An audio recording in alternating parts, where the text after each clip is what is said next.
이 시간 우리에게 모두에게 주신 하나님 말씀은 신약 마가복음 4장 35절로부터 41절 말씀입니다. 이제 말씀을 봉독할 때 살아계신 하나님의 말씀이 영과 혼과 관절 구슬 쪼개기까지 우리 마음과 육신의 별 고치실 뿐만이 아니라 태풍이 다가와도 하나님의 능력 가운데 거하는 은혜의 말씀임을 믿고 경청하시기를 부탁드립니다. 그날 저물 때에 제자들에게 이르시되 우리가 저편으로 건너가자 하시니 그들이 무리를 떠나 예수를 배에 계신 그대로 모시고 가매 다른 배들도 함께 하더니 큰 광풍이 일어나며 물결이 배에 부딪혀 들어와 배에 가득하게 되었더라. 예수께서는 고물에서 베개를 베고 주무시더니 제자들이 깨우며 이르되 선생님이여 우리가 죽게 된 것을 돌보지 아니하시나이까 하니 예수께서 깨어 바람을 꾸짖으시며 바다들이 이르시되 잠잠하라 고요하라 하시니 바람이 그치고 아주 잔잔해지더라. 이에 제자들에게 이르시되 어찌하여 이렇게 무서워하느냐 너희가 어찌 믿음이 없느냐 하시니 그들이 심히 두려워하여 서로 말하되 그가 누구이기에 바람과 바다도 순종하는가 하였더라. 아멘.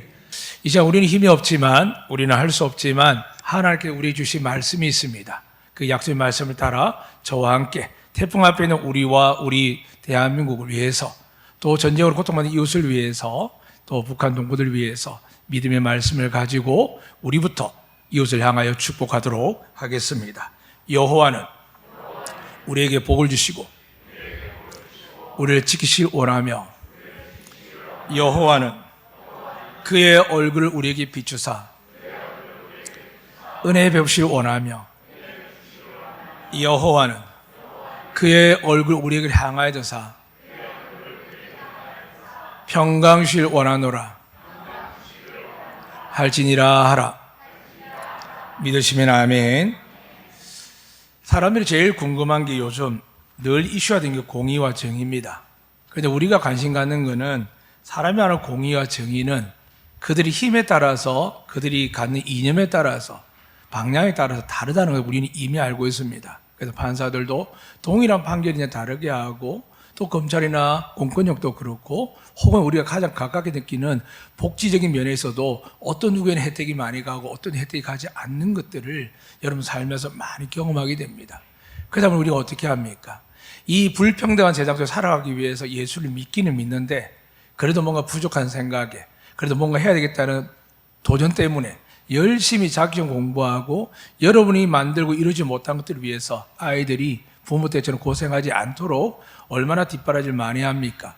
문제는 그렇게 노력을 해도 과연 만족할 답을 얻느냐? 결코 얻지 못합니다.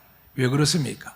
하나님 뜻을 알지 못하고 하나님의 길을 가지 않고 하나님만 바라보지 않는다면 우리 같은 모든 성들 넘어서서 부족한 저 같은 목회자도 혹은 성경 통제하는 위대한 사람들도 넘어지는 걸 보게 됩니다. 얼마 전에 누가 이런 질문을 했습니다. 히스기야 왕이 하나님께 구해서 너 죽는다 그랬는데 정말 면벽하면서 벽만 바라보고 하나님께 회개가 애통해서 15년의 생명을 받았습니다.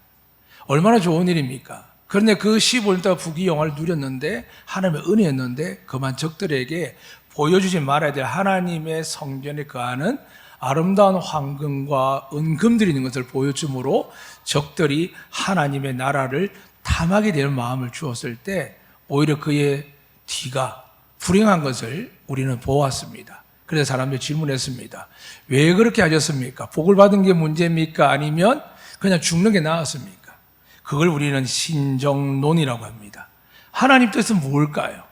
성경이 여러 가지 드러날 때 여러분마다 여러분 인생도 고민되겠지만 성경 그런 내용들을 가득 기록하는데 최고의 정점이 뭐냐 하면 욥기입니다.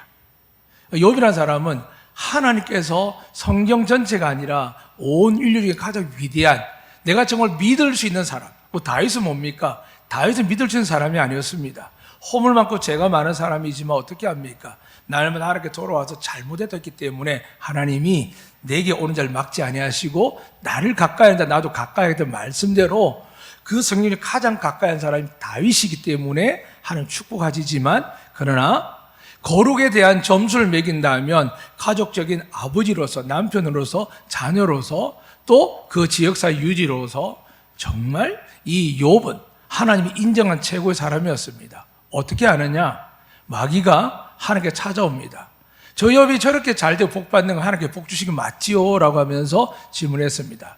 그리고 반론을 제기합니다. 하나님, 만약에 주셨던 장수도 안 주고 자녀의 복도 안 주고 건강도 빼앗고 그의 재산을 몰수하고 사람들에게 존경과 환대와 인품에 대해서 놀라울 만큼 존경받는 사람인데 저거 다 뺐으면 과연 욥이 하나님을 믿겠습니까? 라고 질문합니다.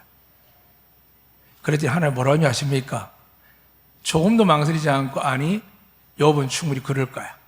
라고 이야기를 하는데 정말 욥이 마귀가 시험하기 전에 하나님 말씀하죠. 생명 건들지 마라. 사랑하는 여러분, 여러분 생명 건들 수 있는 자 아무도 없는 줄 믿으시기를 주님 축복합니다.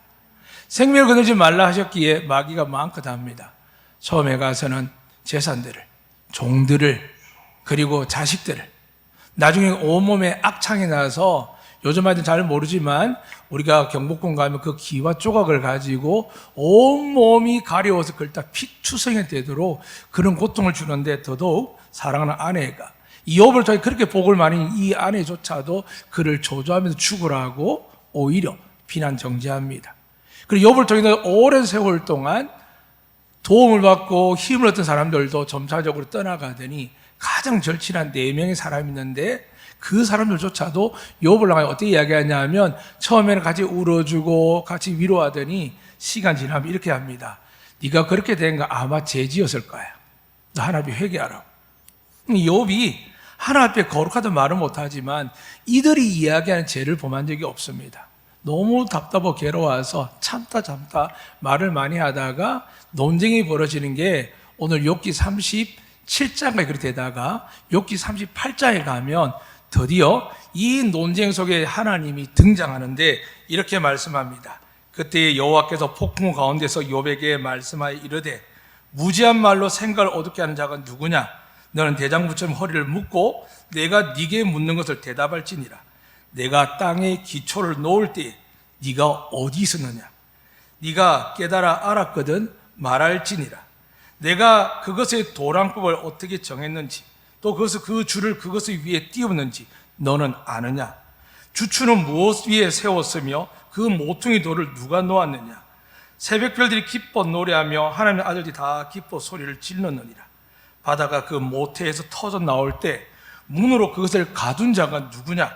그때 내가 구름으로 그 옷을 만들고 흑암으로 그 강보를 만들고 한계를 정하여 문빗장을 지르고 이러기를 네가 여기까지 오고 더 넘어가지 못하리니 네 높은 파도가 여기서 거칠지니라 하였노라. 너희 날에 아침에게 명령하였느냐? 새벽에 그 자리를 일러 주었느냐? 땅끝을 붙잡고 악한 자들을 그 땅에서 떨쳐버린 일이 있었느냐?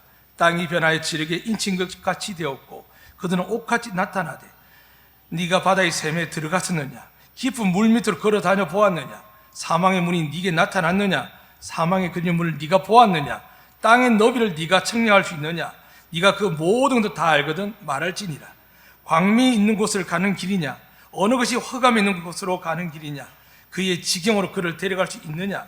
그의 집으로 가는 길을 알고 있느냐? 네가 아마도 알리라. 네가 그때 태어났으리니 너의 횟수가 많음이니라. 네가 눈 곳간에 갔었느냐? 우박 창고를 보았느냐? 교전 환란 때와 전쟁의 날을 위하여 이것을 남겨두었노라. 광명이 어느 길로 뻗치며 동풍이 어느 길로 땅에 흩어지느냐? 누가 홍수를 위하여 물길을 터주었으며 우리와 번개길을 내어주었느냐? 누가 사람 없는 땅에 사람 없는 광야에 비를 내리며 황무하고 황폐한 토지를 흡족하게 하여 연한 풀이 돋아나게 하느냐? 비에게 아비가 있느냐? 이슬방울은 누가 낳았느냐? 얼음은 누구의 태에서 났느냐? 공중의 서리는 누가 낳았느냐? 물을 돌같이 굳어지고 깊은 바다의 수면은 얼어붙느니라. 내가 묘성을 메어 묶을 수 있으며 삼성의 띠를 풀 수 있겠느냐? 너는 별자리들을 각각 제때 이끌어낼 수 있으며 북두성을 다른 별들에게로 이끌어갈 수 있겠느냐? 네가 하늘의 궤도를 아느냐? 하늘로 하여금 그 법칙을 땅에 베풀게 하겠느냐? 네가 목소리를 구름에까지 높여 넘치는 물이 네게 덮이게 하겠느냐? 네가 번개를 보내어 가게 하되 번개가 네게 우리가 여기 있나이다 하게 하겠느냐? 가슴속의 지혜는 누가 준 것이냐? 수탉에게 슬기를 준 자가 누구냐? 누가 지혜로 구름의 수를 세겠느냐? 누가 하늘의 물주머니를 기울이겠느냐? 티끌이 덩어리를 이루며 헉덩이가 서로 붙게 하겠느냐? 사랑하는 여러분, 38장 41절 이런 말씀이 또 있습니다. 까마귀 새끼가 하나님을 향하여 부르짖으며 먹을 것이 없어서 허우적거릴 때에 그것을 위하여 먹이를 마련한 이가 누구냐라고 성경에 기록되어 있습니다. 하나님이 일하는 모든 일들, 특히 지금 힘난노라는 이 태풍이 올라올 때 사람이 만들 수 있겠습니까? 아무도 만들 수 없습니다. 자연의 현상이 일어난다고 예측하긴 하지만 성경 분명히 오늘 기록된 말씀에 하나님이 다스리고 있습니다. 문제는 이러한 것들이 왜 경계를 넘어서고 사람에게 다가오고 고통과 아픔을 주게 할까요? 그건 바로 인간의 죄 때문입니다. 자녀에게 문제가 생긴 것이 나와 관계없다고 말할 수 있는 부모가 누구 있으며 부모들이 마음 상하고 아파할 때 그 자잘못이 자녀에게 없다라고 이야기할 사람이 누가 있겠습니까? 우리 가운데 의인은 없다라고 말씀하셨습니다. 그런데 이런 우리가 자연의 재앙 앞에 기근과 전염병과 전쟁 앞에 지금 한꺼번에 많은 것이지 않습니까? 말세에 기록된 내용들이 이렇게 자주 각각 일어난 적들 실제로 많지 않습니다. 그러나 기억하셔야 됩니다. 하나님 만약에 이 세상을 멸망시키려면 물로 하지 않습니다. 이미 무지개를 보이시면 노아에게 말씀하셨습니다. 물로 세상을 심판하지 않습니다. 그렇다면 이런 일이 일어날 때 우리에게 주고자 하는 게 뭘까요? 사람이 일으킨 것이 아니고 하나님의 능력 안에서 일어났다면 뜻이 있지 않겠습니까? 오늘 이 뜻에 대해서 예수님 마가복음 4장에서 우리에게 보여줍니다. 예수님께서 사역을 너무 뜨겁게 하셨습니다. 회개하라 천국이 가까웠나니 복음을 믿으라라고 하시면서 시작된 그분의 사역이 귀신을 내쫓고 병야를 고치고 중풍병자를 고치고 그리고 수많은 귀신 들린 자를 고치면서 나왔는데 오늘 본문 앞에 그렇게 기록되어 있습니다. 너무 많은 사람들이 수만 명이 오니까 예수님께서 더 이상 그를 만지고자 하는 사람들 때문에 견딜 수가 없어서 배에 오르십니다. 모든 사역 가운데 그분의 뜻대로 마치신 이후에 예수님 부탁합니다. 우리 건너편으로 가자라는데 오늘 본문에 보니까 어떻게 기록되어 있습니까? 날이 저물렀다 되어 있습니다. 사랑하는 여러분, 오늘 그 날에 저물 때까지 예수님은 하나님이셨지만 병든 자들, 귀신 들린 자, 고통자들 일하십니다. 그 하나님께서 이제 떠나자 하실 때에 어디로 갑니까? 쉴만한 집으로 평안한 곳을 가지 않습니다. 그 밤에 배를 타고 건너가자 하는 것입니다. 건너가는데 주님이 얼마나 피곤한지 여기 고물은 배의 뒤편을 이야기합니다. 큰 배는 아니지만 어선이기 때문에 작은 배인데 그 뒤편에 주님이 얼마나 피곤한지 지금 성경에 보니까 큰 광풍이 불어 파도가 불어서 베테랑인 베드로와 요한, 야고보, 안드레까지도 정신이 하나도 없이 있다가 결국에는 배가 물에 잠기게 되었고 침몰하게 되어서 그들이 이렇게 말합니다. 주님, 일어나세요. 우리가 죽게 되었나이다. 라고 말합니다. 사랑하는 여러분, 예수님을 배에 모셨는데 이런 일이 일어난다는 거 사람들이 질문합니다. 너희들 하나님 믿으면 왜 이런 일이 일어나는데? 일어납니다. 하나님 때문에요? 아니요. 우리 때문일 수도 있지만은 오늘 본문에 보면은 여러분 인생 가운데 어떻게 답을 알고 자녀를 잘 양육하며 부부간에, 부모 형제간에, 친해집 간에 더 나아가서 내 이웃을 내 몸처럼 사랑하랬는데 어떻게 다 하겠습니까? 그런데 여러분 말씀에 순종해서 애쓰고 있지 않습니까? 그런데 그 애씀이 하나님께 더 큰 영광 받기 위해서 우리를 정금같이 하시는 겁니다. 그래서 풍랑이 일어났습니다. 주님 배에 계시고 편안하게 주무시는데 이 풍랑이 일어났는데 주님 반응 어떻습니까? 깨우기 전까지 안 일어나십니다. 눈을 감아도 아시는 분이시고 모두 우리의 과거, 현재, 미래를 아시는 주님인데 그 육신 안에 있다고 해서 모르시겠습니까? 아마 성경 깊이 잠들었다는 것은 하나님만이 할 수 있는 일이지 않겠습니까? 사람은 놀랐습니다. 두려워합니다. 그 이유도 또 하나 있습니다. 자기들만 그 배에 호수에 있는 것이 아니라 오늘 본문에 보니까 36절에 그렇게 기록되어 있습니다. 물을 떠나 예수를 배에 계신 그대로 모시고 가매 다른 배들도 함께 가더니 지금 육지에 있으면 별 문제 없지요. 오늘 태풍 온다고 하지만 사랑하는 여러분 튼튼하게 집에 들어가서 앉아 계시면 됩니다. 그리고 가능하면은 밭이 있든 소를 보든 나가야 될 일에 대해서 단도리 하시고, 나가지 않으면 우리 생명을 빼앗을 만한 것은 크게 없습니다.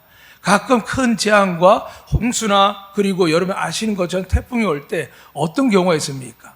나갔다가 위험을 당하는 경우가 많이 있습니다. 사랑하니, 그럼 지금도 아마 여러분 휴대폰에 문자가 계속 올 겁니다.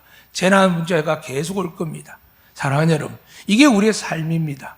아닌 것 같지만 태풍 하나만 일어나도 재난이 일어납니다. 그러나 여러분 가정에 끼치는 재난들이 얼마나 많습니까? 사랑하는 여러분, 예수 안 믿습니까? 오늘 예배 드리지 않습니까? 주의 말씀 믿지 않습니까? 왜 이런 재난이 일어날까요? 욥기가 말한 겁니다. 지금까지 욥이나 친구들은 참고 지내다가 서로를 정죄하고, 욥마저도 내가 태어난 것보다 죽는 게 낫겠다, 내가 적신으로 왔더니 적신으로 돌아간다 이야기하며 알게 모르게 하나님께 영광과 감사와 아름다운 말을 하던 이 욥의 언어가 바뀌는 겁니다. 그래서 하나님이 욥 앞에 등장하는 겁니다. 이 말씀 내용을 간단히 정리하면 그렇습니다. 네가 그동안 내가 이렇게 모든 자연 만물을 다스릴 때 이게 네 덕이냐라고 이야기하는 겁니다.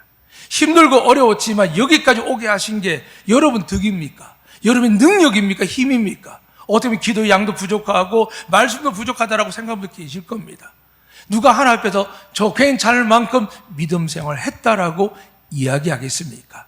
사랑하는 여러분, 그런데 오늘 주님이 이런 모든 고난 속에서 제자들이 아무것도 할 수 없었습니다. 그래서 제자들은 예수님을 흔들어 깨웠습니다. 그 난리통인데도 불구하고 예수님이 깨울 때까지 가만히 있는 겁니다. 그런데 여러분, 그 배에 예수님이 계셨습니다. 믿음이 없다는 건 본문 뒤에 말씀합니다. 믿음이 없다라고 책망받지요. 사랑하는 여러분, 믿음 없는 거, 우리 부족한 거 당연한 줄로 믿으시기를 축복합니다. 믿음을 부족함을 인정하셔야 믿음이 주십니다. 그리고 믿음을 주시는 방법은 성경에 딱 두 가지입니다. 말씀을 들음에 믿음이 생깁니다. 믿으시면 아멘. 그러니까 여러분 그냥 지난다고, 인생 경험한다고 믿음 생기는 게 아닙니다. 책을 읽는다는 것이 읽다 하다가도 힘들지요. 근데 성경 말씀 읽으면 더 힘듭니다. 왜 그럴까요? 영생의 말씀이기 때문에. 누가 가로막을까요? 주님 말씀에 씨를 비유하셨습니다. 말씀을 읽을 때 길가에 와서 사탄이 확 채어가서 아예 듣지 못하게 합니다. 돌밭에 떨어진 은혜를 받았는데 갑자기 문제가 생기면 또 돌았습니다. 가시밭을 가때 잘 자라다가 기운이 막혀서 자라지 못합니다. 세상 근심 걱정 염려를 하기 때문입니다. 그런데 옥토에 떨어진 말씀의 씨앗이 되는 밭을 가진 사람은 어떻게 된다고요? 30배, 60배, 100배 믿음이 성장하고 말씀의 축복과 은혜가 여러분 위에 역사하게 될 줄로 믿습니다. 이 시간 말씀이 여러분 마음에 씨가 내리되 근심 걱정 염려나 다른 생각이나 어떤 모든 생각들을 다 내려놓으셔야 됩니다. 그건 하나님이 해줄 수 없습니다. 여러분이 스스로가 결단하고 결단해서 하나님 내가 여기 있사오니 내게 말씀하시고 나는 죄인이지만 예수 그리스도의 보혈을 믿습니다. 십자가의 공로를 믿습니다. 그분의 부활을 믿습니다. 하나님 저는 믿는 것밖에 없습니다. 저를 긍휼히 여기시고 제 마음밭을 바꿔주시고 제가 하나님 앞에 나아갈 때마다 하나님 저를 맞이해 주시고 믿을 때마다 하나님 은혜 내려 주십시오라고 고백할 수밖에 없는 게 여러분과 저의 똑같은 모습입니다. 사랑하는 여러분, 제자들이 믿음이 얼마나 있었겠습니까? 그런데 이 모든 환난을 이겨낼 수 있는 분 누굴까요? 예수님밖에 없는 겁니다. 지금 태풍 6일 아침에 빠져나갑니다. 솔직히 말씀은 그렇습니다. 여러분들 집안에 가득 있으면 수많은 혼란이 올 수 있습니다. 그런데 예수님은 어떻게 될까요? 주신 자도 여호와요, 취하신 자도 여호와십니다. 하나님이 가져가고 환난 주셨다면 여러분이 흔들리지 않으면 어떻게 될까요? 하나님 다 채워주실 줄로 믿습니다. 그래서 하나님께서 소돔과 고모라를 보여주셨습니다. 아브라함이 그토록 롯 때문에 구해서 하나님 은혜를 구했지만 의인 10명이 없었습니다. 결국에는 소돔과 고모라 땅에 천사가 찾아와서 이제 하나님께서 유황과 불을 내려서 멸할 것이다. 롯이 깜짝 놀라서 그렇게 간구합니다. 우리가 어떻게 하면 좋습니까? 하나님의 긍휼을 베푸시죠. 누구 때문에요? 아브라함을 기억하사 되어 있습니다. 그래서 그 롯에게 이야기를 합니다. 이제 내가 정한 저 산에 도망가라. 뒤도 돌아보지 말고 중간에 쉬지도 말고 들에서 머물지도 말고 가라 했습니다. 롯이 뭐라고 했는지 아십니까? 감사합니다. 기회를 주셔서. 아니요. 나는 저까지 못 갑니다. 아니, 가는 중에 재앙이 내리면 어떡합니까? 라고 자기 입장을 또 이야기하는데 하나님 천사가 이렇게 이야기합니다. 그럼 어떻게 하기를 원하느냐? 제가 가는 길에 작은 소알이라는 성이 있습니다. 저기까지 갈 때까지만 재앙을 안 내리게 해주세요. 라고 부탁을 했더니 하나님께 긍휼히 많으셔서 그래라 그러면 하고 그랬습니다. 그 짧은 기간 동안 롯과 세 딸과 아내는 달려갔습니다. 그런 중에 하늘에서 유황과 불이 떨어지는데 어떤 일이 났을까요? 분명히 하나님의 천사가 롯에 이렇게 이야기했습니다. 뒤돌아보지 마라. 앞만 보고 내가 정해진 약속의 땅에, 네가 원하는 땅에 들어갈 때까지 돌아보지 말라 그랬습니다. 그런데 어떻게 됐을까요? 롯의 아내가 돌아보자마자 창세기 19장 어떻게 되어 있습니까? 소금 기둥이 되어 있습니다. 사랑하는 여러분, 재앙 환란은 이 땅에 살 동안 예수님이 말씀하셨습니다. 너희가 환란을 당하나, 이게 정신적으로 신앙적으로 환란 당하겠습니까? 물질적으로, 건강적으로, 세상적으로 우리 환란 당하는 세상에 살고 있음을 기억하셔야 됩니다. 그런데 뭐라고 말씀하셨죠? 담대하라. 내가 세상을 이겼다 하셨습니다. 세상의 원칙은 악한 자가 성공할 수 있습니다. 권리 있는 자, 많이 배운 자 성공할 것 같습니다. 그리고 착한 자가, 정직한 자가, 믿음 좋은 자가 환난 당하는 일도 많습니다. 그런데 하나님 분명히 약속하셨습니다. 담대하라. 세상에 악한 일들이 성공하는 것 같으나 네가 시편 37편 읽어봐라. 반드시 그들은 풀이 해가 뜨면 메말라 시들어지는 것처럼 그들의 마지막 날은 그런 날이 올 것이니까 그들을 부러워하지 말고 하라는 겁니다.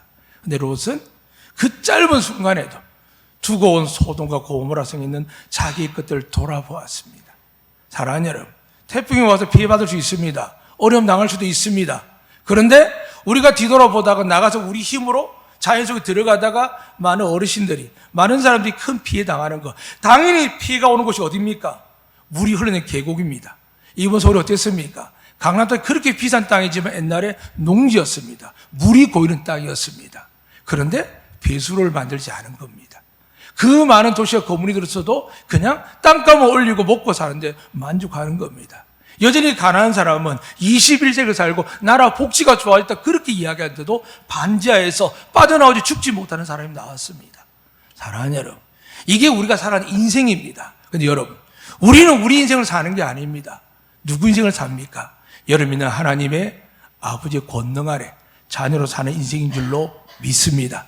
그리고 그분이 주신 예수 그리스도를 말미암아 우리의 구세주로 삼고 우리의 생사화복을 그분의 손에 맡기고 살아가는 은혜의 사람이 된 줄로 믿습니다. 사랑하는 여러분, 너무나도 오랫동안 노력해보지 않습니까? 오늘 제자들이 처음부터 깨웠겠습니까?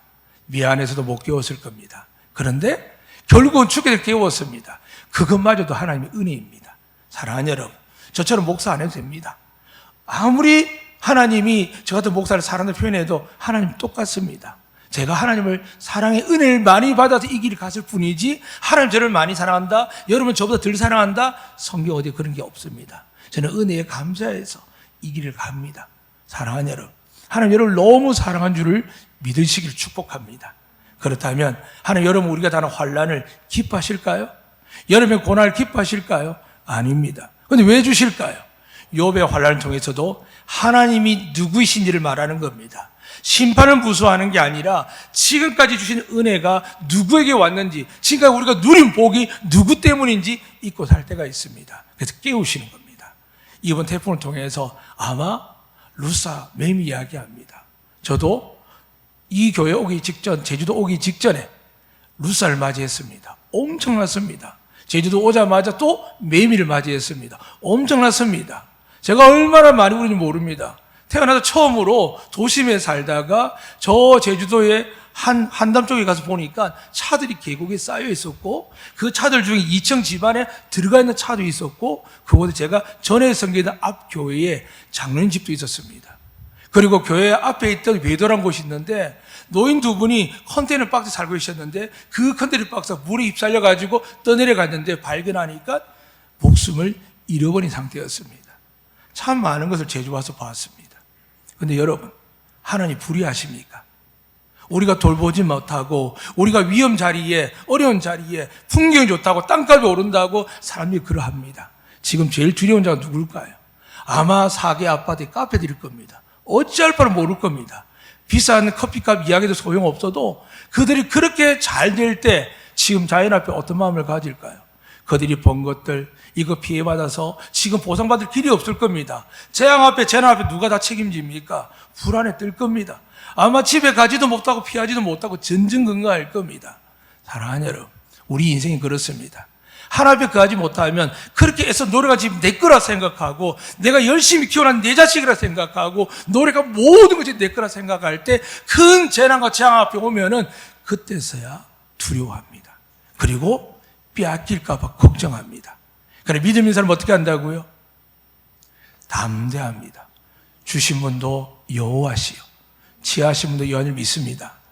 그런데 주님 어떻게 하십니까? 이 욥 앞에 나한테 권능의 하나님이 육신의 몸을 입고 지금 배 위에 주무십니다. 주님이 자고 있다는 겁니다. 사랑하는 여러분, 하나님 앞에 계십니다. 근데 그들의 눈에는 병도 고치고 귀신도 떨쳐버린 예언자로 선지자로 보였지만 아직 하나님의 아들로 안 믿었습니다. 그런데 풍랑 1장 어떻게든 이 부분밖에 없다는 생각 깨우지 않습니까? 주님 일어나서 이렇게 말씀합니다. 예수께서 깨어 바람을 부짖으시며 바다들을 이르시되 잠잠하라 고요하라 하시니 바람이 그치고 아주 잔잔하여지더라 라고 되어 있습니다. 이 일이 믿어지십니까? 2000년 전 이 일이 실제 일어난 걸 믿으십니까? 성경을 읽고 믿음을 가지고 축복합니다. 홍해는 이 갈릴리보다 훨씬 큽니다. 갈릴리는 호수입니다. 홍해는 바다입니다.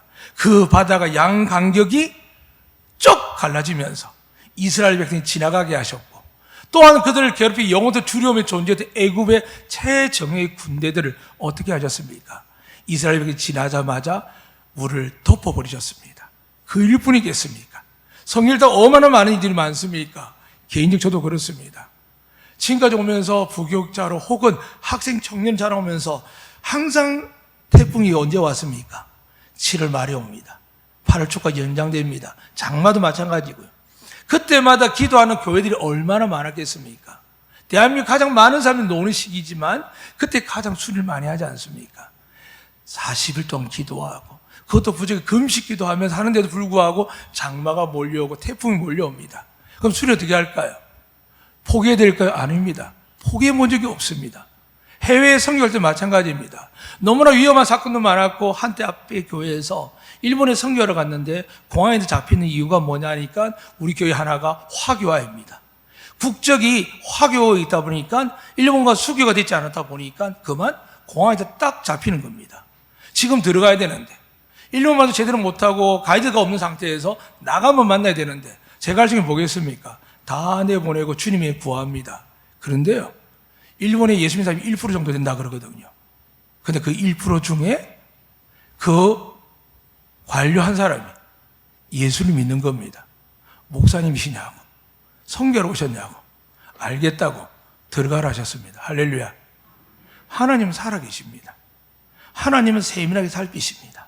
그런데 우리 마음속에서 주님을 구하는 소리가, 믿고 구하는 소리가, 그러나 오늘 말씀처럼 다 믿지 못하더라도 그래도 급할지라도 죽기 전에 예수님을 깨우는 것처럼 여러분이 여러분의 삶의 가정과 자녀와 여러분 모든 걸 위해서 깨어 기도하면 주님이 일어나셔서 거친 광풍을 잔잔하게 하시고 저 울렁거리는 3만 원의 저 풍랑들을 하나님이 고요하게 하여 주실 줄로 믿습니다. 저는 지금도 기대합니다. 부족과 연약하지만 며칠 전부터 소식을 듣고 계속 새벽기도 눈 뜨고 오고 갈 때마다 하늘을 외칩니다. 엊그제 우리 아이에게도 그랬습니다. 민준아, 네가 얼마 우리 야외에 갔을 때 바람 엄청 심할 때 너 그랬지 하니까 기억하더라고요. 그의 부모도 엄청난 경험을 체험했거든요. 사랑하는 여러분, 오늘 갈릴리 바다에 배가 몇인지 모르겠습니다. 저물 때니까 아마 배들이 거의 없었고 주님을 따라간 배들밖에 없을 겁니다. 육체 있는 사람이 이런 일이 있다고 누가 상상하겠습니까? 그런데 환난과 고난을 당하는 사람들은 누가 알지도 못합니다. 여러분과 환난과 고난과 고통 당하는 거 누가 알겠습니까? 그런데 누가 알까요? 하나님이 눈동자처럼 머리카락이 헤아리는 것처럼 여러분을 살피고 계신 줄로 믿으시길 바랍니다. 비록 육신에 입은 예수님이 잠들어 계셨지만 깨어나서 잔잔케 하십니다. 할렐루야. 오늘도 이 태풍이 우리 앞에 오지만 걱정하지 마세요. 아마 집도 잘 지었을 거고, 또 제주의 원래 옛날 집들은 이런 태풍을 맞이해서 낮게 지었습니다. 여러분 안전하게 가십시오. 로세 아내처럼 괜히 나가서 손 못 본 것들 돌보다가 분명히 재난본부에서 저희들이 여러 번 문자 보냈는데 그 재산의 손실 때문에 나가지 마세요. 아이들도 마찬가지입니다. 나가지 마세요.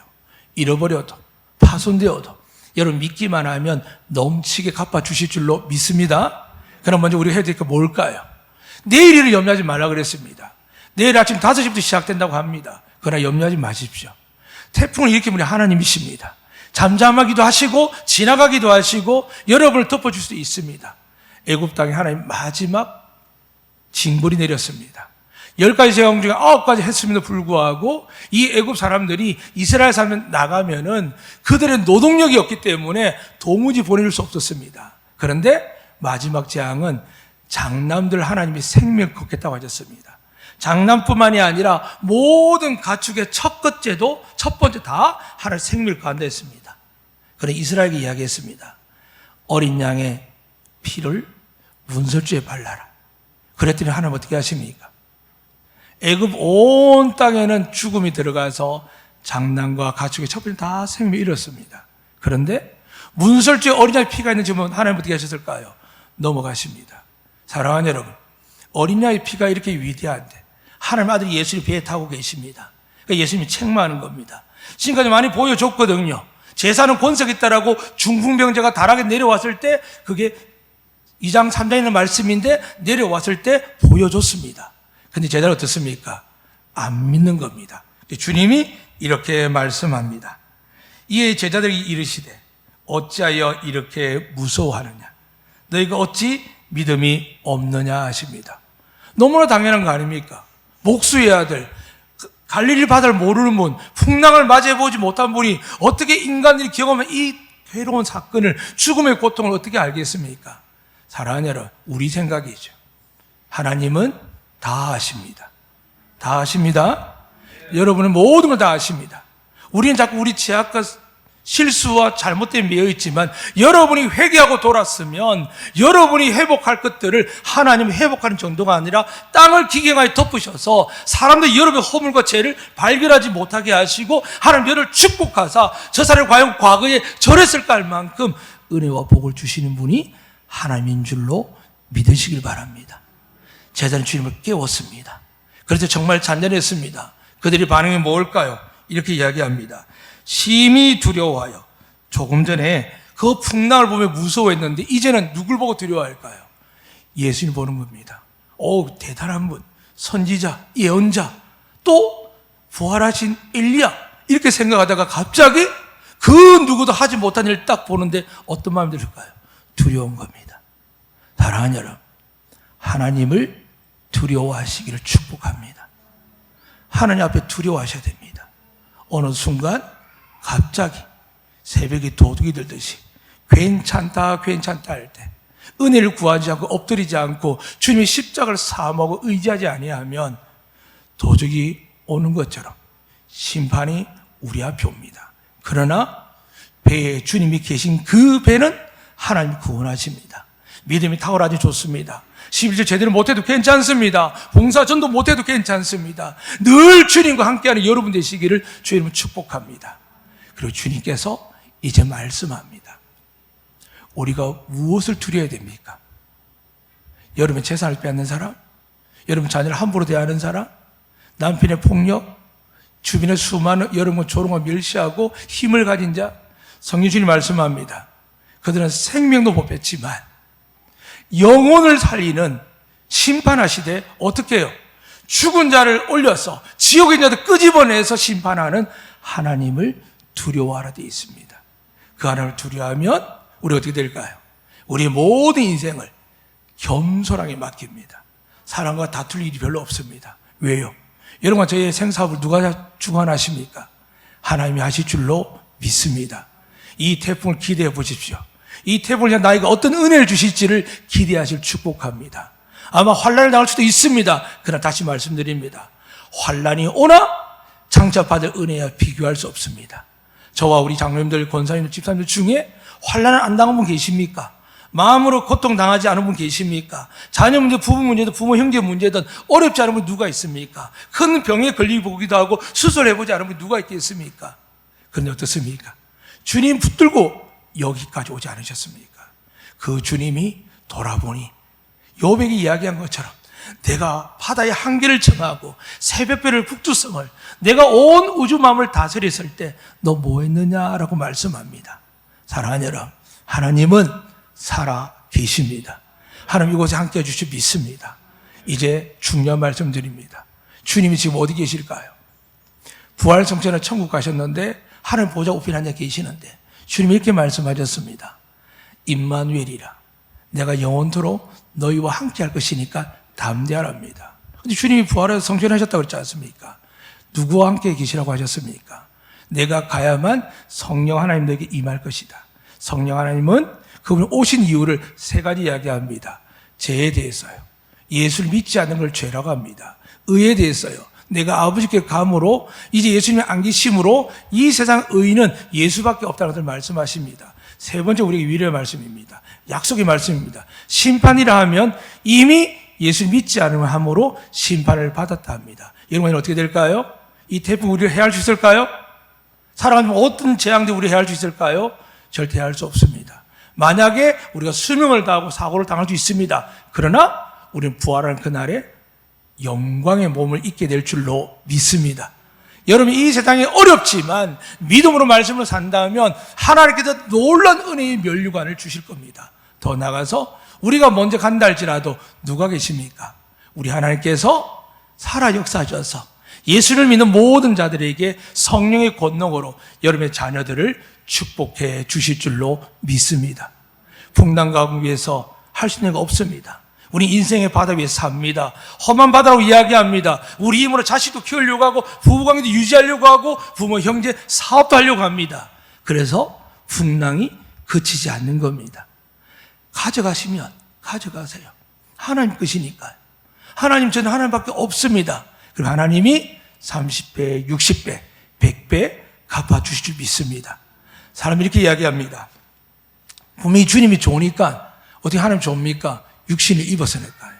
근데 10편 120편 뭐라고 되어 있습니까? 제가 읽어드리겠습니다. 하나님은 너를 지키시는 자 너의 우편에 그늘 되시니 낮의 해와 밤의 달도 너를 해치 못하리라.